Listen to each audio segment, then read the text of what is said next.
మీ business ఏదైనా మీ ఊర్లో promotion చేయాలంటే అది సుమన్ టీవీతోనే సాధ్యం. ఇప్పుడే సంప్రదించండి.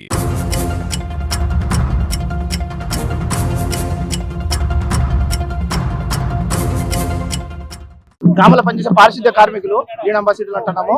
వారికి కేవలం 6,000 జీతం మాత్రమే నిర్ణయించారు గవర్నమెంట్ వారు. అది కూడా ఏంటంటే మనము గ్రామ పంచాయతీ గ్రాంట్ల నుంచి వాళ్ళకి గౌరవ వేతనం చెల్లించాల్సి ఉంటుంది. ఈ గ్రామ పంచాయతీ గ్రాంట్ కి చెక్ పవర్ ఉండేది సర్పంచ్ కి మాత్రమే, సెక్రటరీ పంచాయతీ కార్యదర్శికి ఎటువంటి చెక్ పవర్ ఉండదు. సరే, మనము అయినప్పటికీ కూడా 6,000 వాళ్ళకి చెల్లిస్తున్నాము క్రమం తప్పకుండా. కానీ గ్రామాల్లో కేవలం 6,000కు ఈ పారిశుద్ధ్య కార్మికులు పనిచేయడానికి దొరకడం చాలా గగనం అవుతుంది, చాలా కష్టం అవుతుంది, ప్రాక్టికల్ గా చాలా ఇంపాసిబుల్ అవుతుంది కొన్ని గ్రామ పంచాయతీలలో అయితే. అయినప్పటికీ ఖచ్చితంగా పని చేసి తీరాల్సిందే, మీరు అవుట్పుట్ చేయాల్సిందే. వాళ్ళతో ఎవరితోనైనా మీరు పెట్టుకోండి, 6,000 వాళ్ళకు గౌరవ వేతనం ఇస్తూ మీరు పని చేయించాల్సిందని మా మీద తీవ్రమైన ఒత్తిడి చేస్తున్నారు. ప్రభుత్వం వారి ఈ విషయంలో కలగజేసుకొని గ్రామ పంచాయతీలకు ప్రభుత్వం నుంచే నియమించి గ్రామ పారిశుద్ధ్య కార్యక్రమం నియమించి మాకు అప్పగిస్తే మేము వారితో పని చేయించి సరైన దానికి అవుట్పుట్ మేము ఇవ్వగలుగుతాము. అలా కాకుండా ఇలా కేవలం మనకు పారిశుద్ధ్య కార్మికులు మనకి ఇవ్వకుండా కేవలం 6,000 జీతం నిర్ణయించి 6,000తో మీరు ఎవరైనా పెట్టుకోండి వాళ్ళతో చేయించి మాకు అవుట్పుట్ చూపించాలి అంటే మాత్రం చాలా కష్టంగా ఉంది, చాలా అంటే చాలా కష్టంగా ఉంది.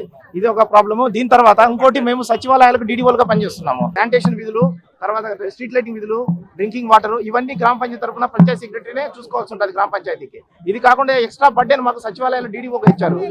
దీని తర్వాత కనీసం ఒక 26 సర్వేలు చేయాల్సి వస్తుంది. 26 సర్వేలు ఇప్పటికే కంప్లీట్ చేసినాము, ఇంకా సర్వేలు వస్తూనే ఉన్నాయి, చేయించుకుంటూనే ఉంటాం, మానిటర్ చేయాల్సి వస్తుంది. ఈ గ్రామ సచివాలయాల్లో కూడా ఎలా అంటే డిఫరెంట్ డిపార్ట్మెంట్స్ ఉన్నారు, వాళ్ళ మీద మాకు పూర్తి అధికారాలు లేవు, పూర్తి అజమాయిషీ లేదు. కానీ వాళ్ళతో మాత్రం ఖచ్చితంగా అవుట్పుట్ తేవాలి, ఖచ్చితంగా వాళ్ళతో సంబంధించిన సర్వేలు అన్ని కంప్లీట్ చేయించాలనేది ఒత్తిడి చాలా పైనుంచి చాలా తీవ్రంగా ఉంది. దీనివల్ల చాలా మంది రోగాలకు గురవుతున్నారు, బీపీలు, షుగర్లు, ఇలాంటి వాటికి ఇంకా హార్ట్ అటాక్లకు గురవి ప్రభుత్వం వారిని, ముఖ్యమంత్రి వారిని, పంచాయతీరాజ్ మినిస్టర్ గారు గౌరవనీయులైన పవన్ కళ్యాణ్ గారిని మేము కోరుకుంటున్నాము. వాళ్ళు కూడా దయచేసి మమ్మల్ని చర్చలకు ఆహ్వానించి గ్రామీణ స్థాయిలో ప్రతి పంచాయతీకి తప్పనిసరిగా ఒక పంప్ ఆపరేటరు, ఫిట్టరు, ఎలక్ట్రీషియను, అదేవిధంగా ఒక బిల్ కలెక్టర్లు వీళ్ళు తప్పనిసరిగా నియమిస్తే గ్రామ పంచాయతీ పరిధిలో సుపరిపాలన వైపు మనం అడుగులు వేస్తాం సార్. దయచేసి మమ్మల్ని పిఆర్ మినిస్టర్ గారు మమ్మల్ని చర్చలకు ఆహ్వానించి ఎంతసేపు ఏసీ రూముల్లో కూర్చొని నిర్ణయాలు తీసుకోకుండా పై స్థాయి అధికారులు, కమిషనర్ స్థాయి, ప్రిన్సిపల్ సెక్రటరీ అధికారులు అందరూ కూడా గ్రామీణ స్థాయిలో క్షేత్రస్థాయిలోకి వచ్చి మీరు నిజాలు తెలుసుకుంటే మన రాష్ట్ర ప్రభుత్వము సుపరిపాలన వైపు అడుగులు వస్తుంది సార్. దయచేసి మీరు మా పంచాయతీ కార్యాలయాలు, ఎందుకంటే ఉదయం లేచిన వాళ్ళని సాయంత్రం వరకు విపరీతమైన పంచాయతీ సమస్యలతోనే మాకు అయిపోతుంది. కానీ మేము వాస్తవంగా చెప్పాలంటే మా ఫ్యామిలీస్తో గడపలేకపోతున్నాం సార్. దయచేసి మమ్మల్ని మటుకు మా ఫ్యామిలీ మమ్మల్ని దూరం చేయకండి. దయ ఉంచి రాష్ట్ర ప్రభుత్వం మేము ఒకటే కోరుకుంటున్నాం సార్, మా కష్టాన్ని గుర్తించండి సార్. మేము ఎందుకంటే గ్రామ అభివృద్ధి కార్యక్రమం, గ్రామ పరిపాలన అధికారం సార్.